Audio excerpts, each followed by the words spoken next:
Umabot na sa korte ang matagal ng sigalot sa pagitan ni Kim Chiu at ng kapatid niyang si Lakam Bini Lakam Chiu.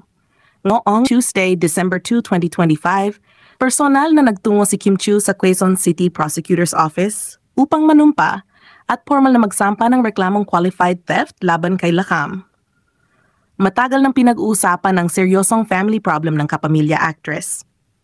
Kung dati ay cryptic post lang ang ibinabahagi ni Kim sa Instagram, ngayon ay naglabas na siya ng opisyal na pahayag tungkol sa tunay na nangyayari sa pagitan nila ng kanyang kapatid. Ayon kay Kim, ang ugat ng kanilang sigalot ay may kinalaman sa pera. Sa kanilang internal review, natuklasan niyang may nawawalang substantial amounts mula sa kanyang business assets. Isang napakasakit na katotohanan, lalo na't mula ito sa taong pinagkakatiwalaan niya.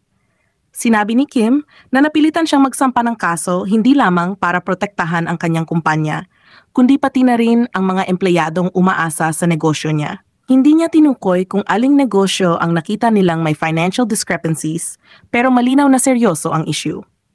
Noong June 16, 2025, magkasama pa sina Kim at Lakam nang ipagdiwang nila ang Father's Day kasama ang kanilang ama na si William Chiu. Pero pagdating ng August 4, napansin ng netizens na nag-unfollow na ang magkapatid sa isa't isa sa Instagram, isang senyales na may mabigat na nangyayari. Sa post ng Star Magic sa Instagram, inilathala ang full statement ni Kim. Dito sinabi niyang ang desisyong magsampa ng kaso ay isa sa pinakamasakit na hakbang sa kanyang buhay. Pinili niya ang transparency, responsibility at accountability, hindi lang para sa sarili niya, kundi para sa kanyang brand at sa lahat ng sumusuporta sa kanya. Ang kasong qualified theft ay mabigat. Ayon sa revised penal code, kung mapatunayang may sala ang respondent, maaring maparusahan ng prisyon mayor na 6 years and 1 day to 12 years o reklusyon temporal na 12 years and 1 day to 20 years. At kung ang ninakaw ay umaabot o lumalagpas sa 4.4 million pesos, maaring umabot sa reclusion perpetua na may habang 20 years and 1 day hanggang 40 years ang parusa.